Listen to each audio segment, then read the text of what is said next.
So I think about those things, about how unique this planet is. With all that we've explored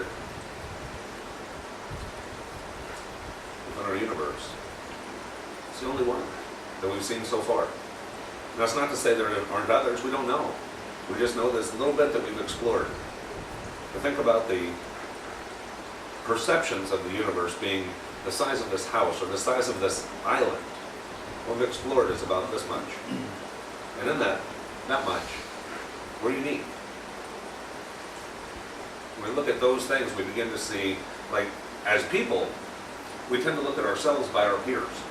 These are my friends, these are people that I know. Well, on almost a comparative thing, we say, well,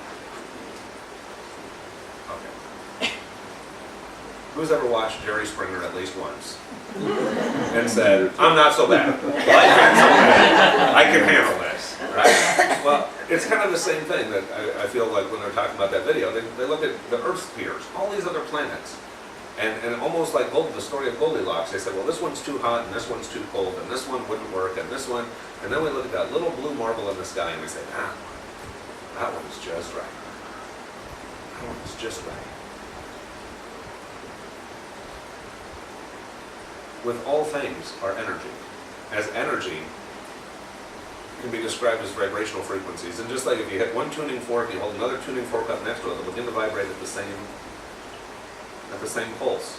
The same way, we are all physically born from the earth and return to the earth. And so there's a connection between us and our planet. The same vibrational frequency that the planet has is alive in each and every one of us.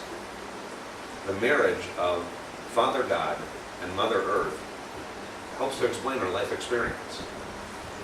Everything that is in my physical body, all of the actual compounds that are here, could be picked up at a hardware store for about $1.80.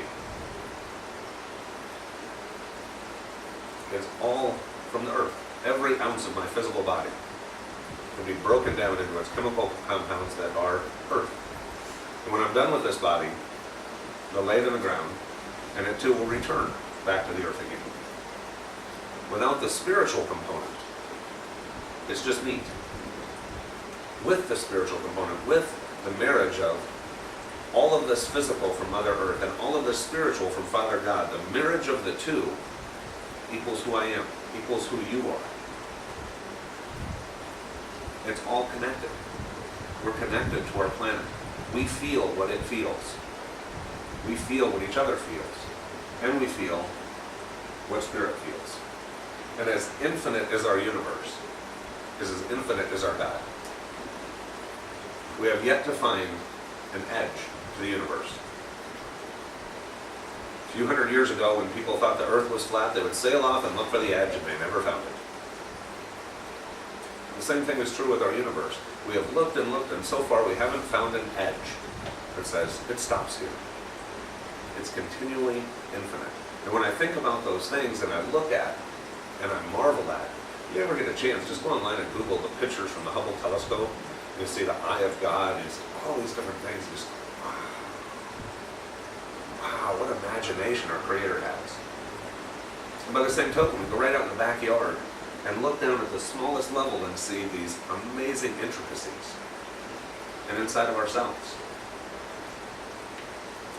They say when your problems are too big for you to handle, get a bigger God.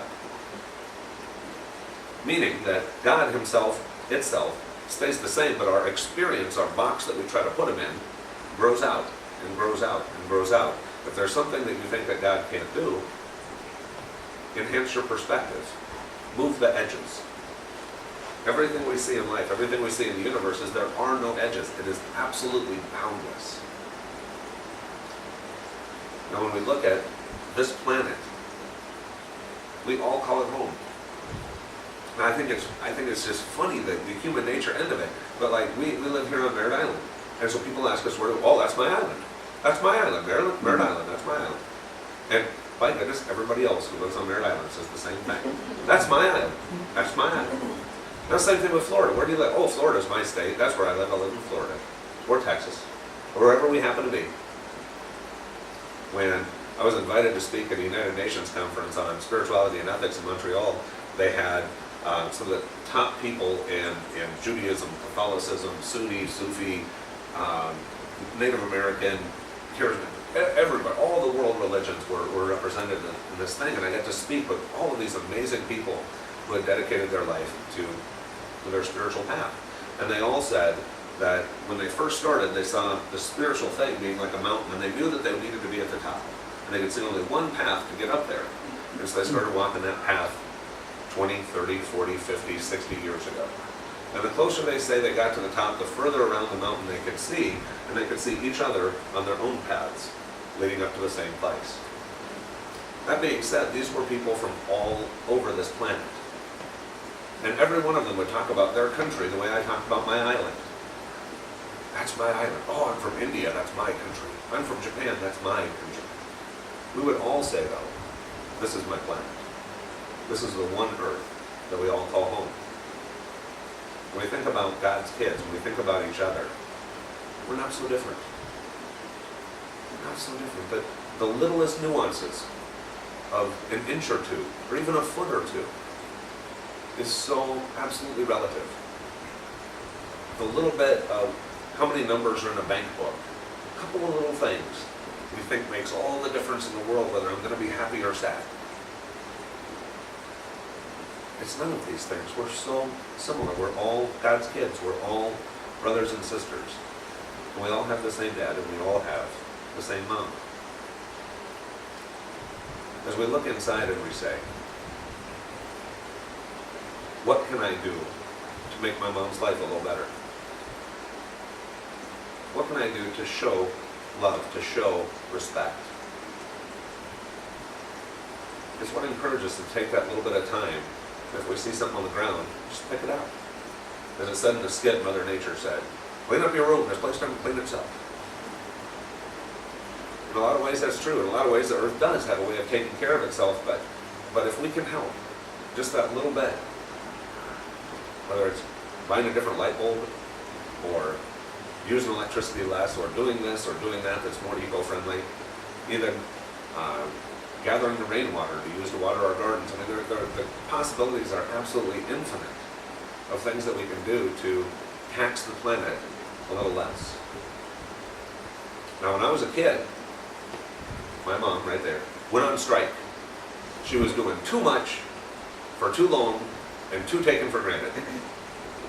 She was cooking, she was cleaning, she was doing laundry, she was doing this, she was doing that, and all of us kids were just running around making a mess of the place. And she said, that's it. I'm going on strike. I'm not doing nothing.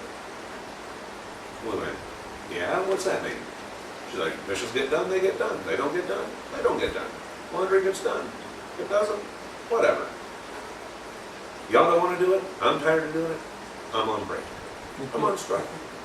Now, the first couple days, this was pretty cool.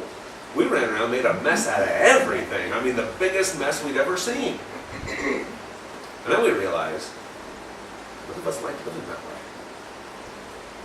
We liked the fact that it was on autopilot and it just seemed to get done somehow by magical fairies that would come out when we slept and make everything sparkle. Just one. Well, when we began to take inventory of how we wanted to live, what we wanted our little home to look like and feel like and be like, we began to do our part. And as we each began to pitch in, and we each did a little bit and a little bit and a little bit, a lot got done. She eventually came off strike. Not quite the way I told it in my story, but it makes good sense for the sermon. The reality of the situation is we didn't do 9, and eventually she got tired of living that way and came back in and just did it all anyway, and gave us all the stern talking to. But it doesn't sound as good as far as the moral of the story. So I took a little creative license. Because in the parable here, we don't want our Mother Earth to go on strike.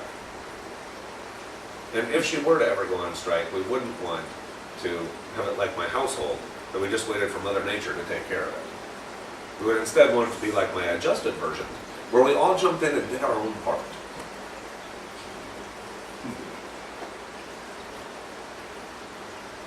We think of the energies in so many things. I look at this shelf over here of these amazing rocks and crystals. And you hold this one 10 or 20 pound chunk of amethyst in your hands, and you feel that vibration. Just, wow, that's got some energy to it. And then we think about the entire planet.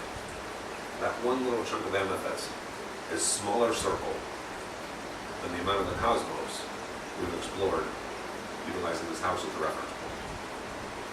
If that little piece of amethyst has that much energy, imagine if we opened our minds, we opened our consciousness, and we tuned in to Mother Earth.